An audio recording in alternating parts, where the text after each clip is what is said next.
Vamos a adentrarnos en una norma que es, sin lugar a dudas, fundamental dentro del ordenamiento jurídico guatemalteco, la Ley del Organismo Judicial.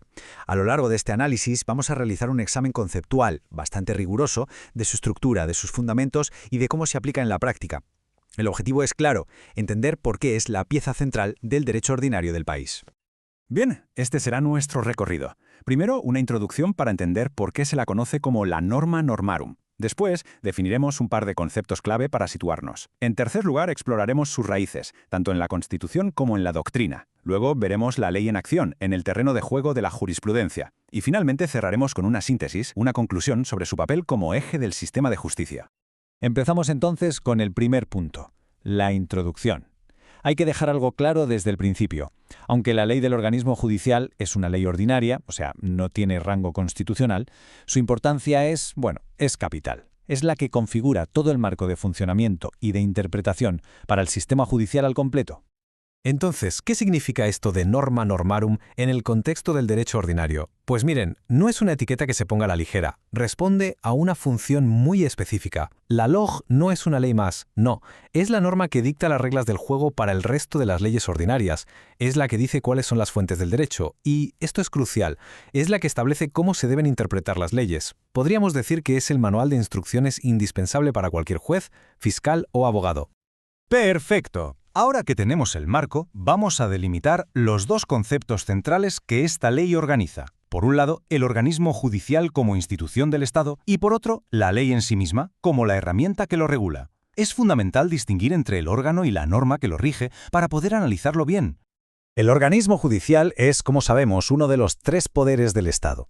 Su rasgo definitorio, lo que lo hace único, es que tiene el monopolio de la función de juzgar. La Constitución es muy clara al respecto, le atribuye con exclusividad absoluta esa potestad.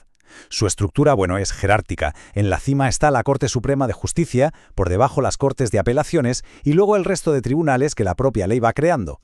Y aquí tenemos la otra cara de la moneda, la ley del organismo judicial, el decreto 289. Esta ley es básicamente el desarrollo normativo de lo que dice el título cuarto de la Constitución. Su trabajo es coger esos grandes principios constitucionales sobre la justicia y convertirlos en un sistema que funcione en la práctica, regulando con todo detalle la estructura, los procedimientos y el reparto de competencias dentro de ese organismo judicial. Toda ley, toda construcción jurídica tiene unos cimientos, y en el caso de la ley del organismo judicial, estos cimientos son de dos tipos. Por un lado, el mandato directo de la Constitución, y por otro, las ideas, los conceptos que ha desarrollado la doctrina jurídica. Vamos a examinar ambos pilares. Este es el artículo clave, la piedra angular de todo. Fíjense en las palabras. Exclusividad absoluta. Esto es un verdadero blindaje jurídico que protege la independencia del organismo judicial. No solo está diciendo quién tiene la competencia, sino que está levantando un muro, una garantía institucional para que los otros poderes del Estado no puedan interferir. En realidad, toda la LOJ se puede entender como el desarrollo de este principio supremo. La doctrina, el pensamiento de los juristas, nos da una capa más de profundidad. Por ejemplo, García Méndez analiza esa exclusividad como la forma en que se materializa la separación de poderes. Aguirre Godoy, por su parte, habla de un legalismo atenuado.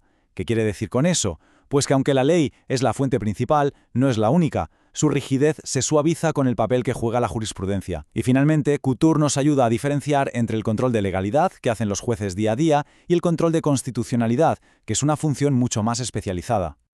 Bien, ya hemos visto la teoría, el texto de la ley, pero ¿cómo funciona esto en el mundo real?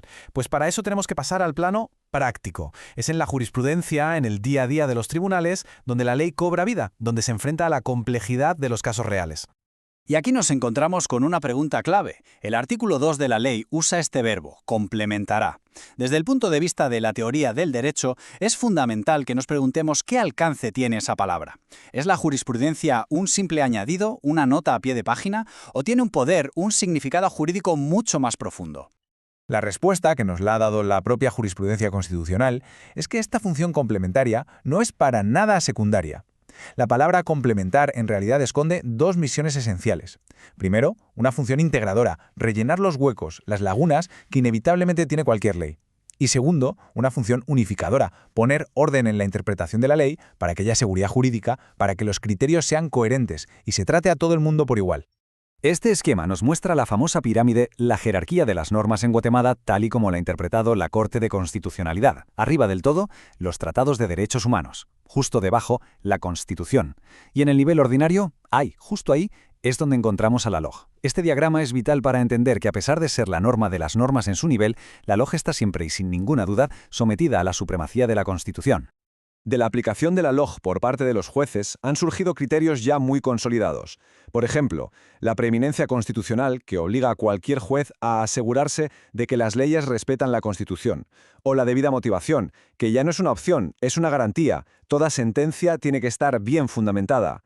Y por último, la doctrina legal vinculante, que significa que lo que dice la Corte Suprema en Casación va a misa, es de obligado cumplimiento para los tribunales inferiores, para unificar criterios. Llegamos a la fase final de nuestro análisis. Es el momento de recoger todo lo que hemos ido viendo y darle una forma conclusiva, una reflexión sobre lo que significa esta ley para el sistema de justicia. Si tuviéramos que quedarnos con una idea final sería esta. La ley del organismo judicial es mucho más que un simple reglamento. Su verdadera naturaleza es la de ser un eje, una bisagra.